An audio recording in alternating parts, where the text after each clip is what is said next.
저희가 학교에서 이렇게 말하는데 극성 부리는 건 아닌가요? 극성인 건 당연히 아니고 당연히 부모로서 하셔야 될 일이니까. 비슷한 이제 질문들을 많이 해주시는데 딱 두 가지 말씀을 드려요.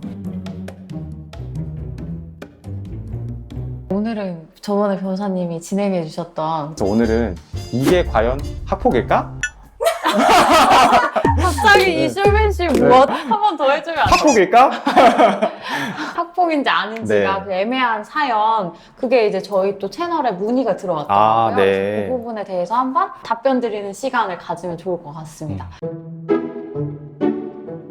저희 아들 하루는 중학교 2학년 남학생입니다. 하루는 성격이 소극적이고 사회성이 부족한 아이예요. 최근에 하루에게 충격적인 이야기를 들었습니다.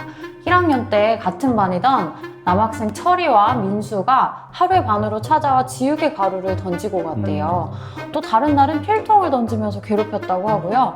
하루에게 물어보니 1학년 때부터 화장실에서 때리고 또 괴롭히고 휴지에다가 물을 묻혀서 던지기까지 했다고 하네요. 심지어는 잘해라 라는 말까지 들었다고 합니다. 그런데 증거는 전혀 없는 상황이고요.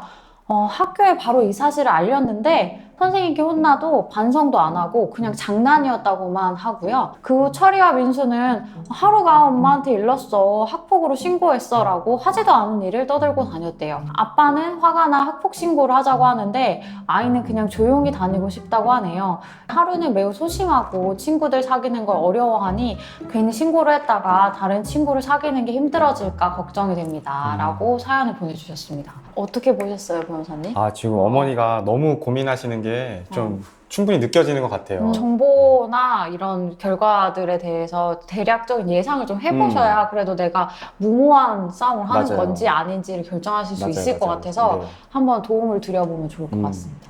우리 지난번 했던 대로 동그라미 세모 X. 아, 네네네.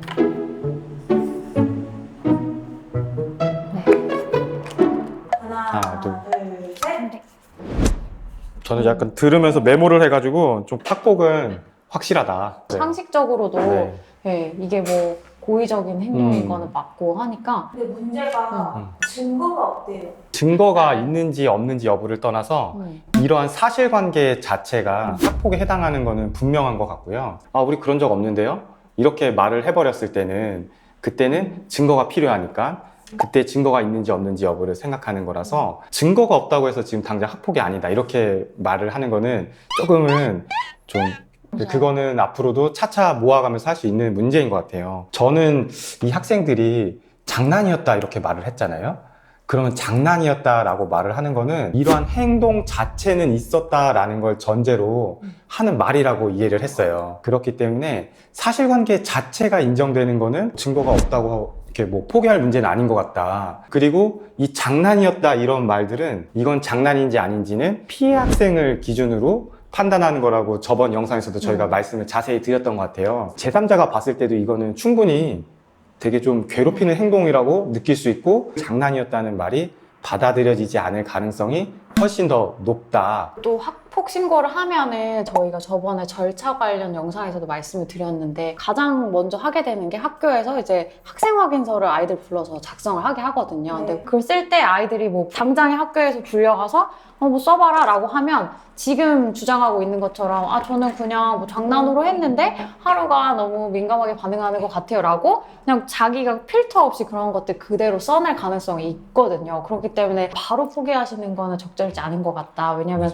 말씀 주신 내용 자체는 분명히 학교폭력에 해당하는 게 맞으니까요. 그래서 또 내가 생각지 못한 증거는 또 있을 수 있거든요. 그게 나는 없다고 생각하면서 상담을 오시는데 대화를 나누다 보면 이런 것도 모을 수 있고 이런 것도 모을 수 있고 이런 여지들이 많이 생기는 경우가 있어서 고민이 되신 부분은 상담을 통해서 한번 어떤 걸 더 확보할 수 있는지 나눠보시는 것도 도움이 되실 것 같다. 이거는 충분히 증거를 만들려면은 지금부터 해도 많이 만들 수 있을 네. 만한 부분이 많이 보여요. 소극적이고 사회성이 부족했는데 이런 친구들을 어떻게 뭐 사귀게 된 건지 또 그런 게 교실에서 이루어졌으면은 다른 목격자 학생이 있을 수도 있으니까 그 학생들이 다른 학생들과의 교우 관계는 어땠는지 한번 사무실에 상담은 오시면은 좀 더 자세하고 좀 상세한 내용들을 그러면 이게 학폭이 처분이 어느 정도 나올지. 하나, 둘, 셋. 공간이 없어서 동그라미 안 했었어요. 자유변호사님부터 얘기해 주시죠. 1, 2, 3호까지는 어쨌든 이행을 전제로 생기부에 기재되지 않는 처분이고 4호부터는 생기부에 기재되는 처분이기 때문에 사회봉사로 좀 다소 과중한 처분이기는 하거든요. 이걸 한 이유는 굉장히 오랜 시간 지속적으로 이런 행위들을 반복을 했던 것 같고 하래라라는 말을 이제 하거나 이런 부분은 결코 작은 내용이 아니잖아요. 그 내용의 수위나 이런 것들이 심각성도 좀 있는 것 같고 또 이런 행동을 반복했다는 거는 그냥 단순히 실수로 한 거는 아닐 거고 고의성 부분에서도 높은 점수를 받을 것 같아요. 근데 지금 하는 태도를 봤을 때는 뭐 반성의 여지나 뭐 그런 것들이 보이지 않는 것 같아서 우리 하루가 또 화해하고 싶은 마음은 전혀 없는 상황인 것 같거든요. 그럴 땐 여기서도 처분 수위가 점수 산정 굉장히 높게 될 것 같아요. 실제 유사 사례에서 6호 출석 정지 처분까지도 제가 봤거든요. 그래서 요거는 중학교 2학년이고 적지 않은 나이고 해서 4호로 했어요. 3, 4호 경계인 것 같은데 저는 높은 점수를 줬을 것 같아요. 네.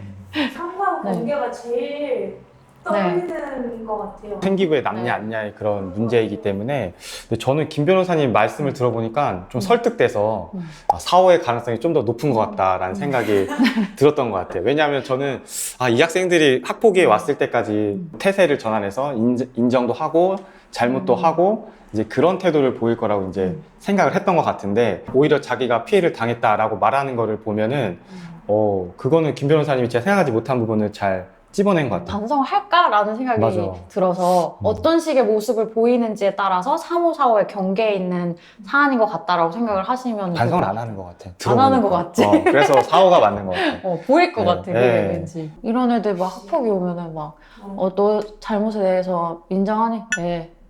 맞아요. 아니, 말은 아니야, 낸데, 진짜, 말은 낸데. 맞아. 남자애들 특히, 아니요, 하세요. 아니요. 마지막 하고 싶은 말 있으니까, 없어요. 없어요. 다시 안 하겠다고 했지만 위원들 입장에서는 설득이 안 되거든요. 온몸으로 사실은 느껴지는 맞아요. 거잖아요. 맞아요. 사람이라는 게. 네. 말을 분리하는 것도 음. 가능한 건가요?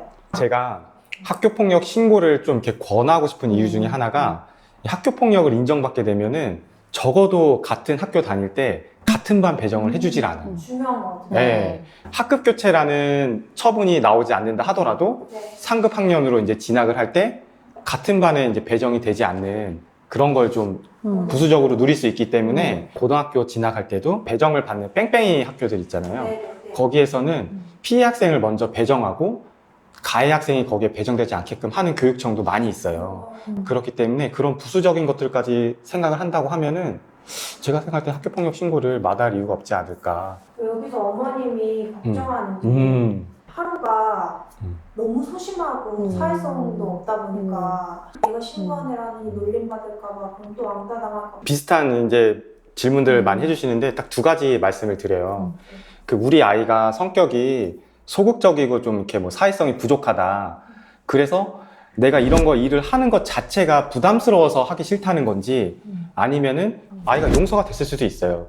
그래서 하기 싫다는 건지를 좀 구별을 해야 될 것 같아요. 아이 마음속에서는 용서되지 않고 이게 나중에 이렇게 정서적으로 트라우마로 발생하는 경우도 많다고 하더라고요. 내가 그때만 생각하면 이렇게 남을 수가 있거든요. 그래서 내가 좀 성격이 소극적이라서 그런 거 나 좀 하기 싫고 낯가리고 그런데 가서 나도 진술하는 것도 스트레스인데 이런 건지 내가 그 아이의 행동이 용서가 된 건지를 좀 구별을 해야 될 것 같아. 그래서 그게 일단 첫 번째로 제일 중요한 것 같고 두 번째는 이 학교폭력 신고를 한다고 해서 친구들이 멀어지지 않아요. 되려 학교폭력 신고를 했을 때 추가 피해를 당하지 않는 그런 정말 긍정적인 효과가 있지 학교폭력 피해 학생한테 너 신고했다고 뭐라고 하는 학생들 진짜 별로 없고 오히려 그것을 좀 이제 내쫓을 때 저 아이는 저 정도는 되나 보다. 아무것도 맞아요. 못하네. 그 중고등학생 애들이 약간 동물적으로 사람을 봤을 때 어떤 것부터 이제 생각을 하냐면은 내가 좀 막해도 되는 사람인가? 이런 거를 좀 느낀다고 해요. 제가 그 전문가한테 얘기를 들었을 때 점점 뭐 피해가 더 중대하게 발생될 수도 있다. 괴롭힘을 막 계속 당한 상황에서는 아무래도 위축되고 피해 다니고 하는 일들이 있다 보니까 정상적인 생활이 어려울 수 있고 교우관계도 잘 안 될 수 있는데 내가 뭐 심신이 편안해지고 생활이 안정되면 그런 것들 오히려 더 자유로워지는 경향이 많은 것 같다. 맞아요. 또 한 분들은 너무 저희가 학교에서 이렇게 말하는데 극성 부리는 건 아닌가요? 맞아. 이런 고민도 정말 많이 하시는데 아이 일이고 아이가 이렇게 힘든 상황이고 라는 말까지 들었다고 하는데 거기서 내가 문제 제기를 하는 게 극성인 건 당연히 아니고 당연히 부모로서 하셔야 될 일이니까 너무 그런 거를 그렇게 생각하시지는 않았으면 좋겠다.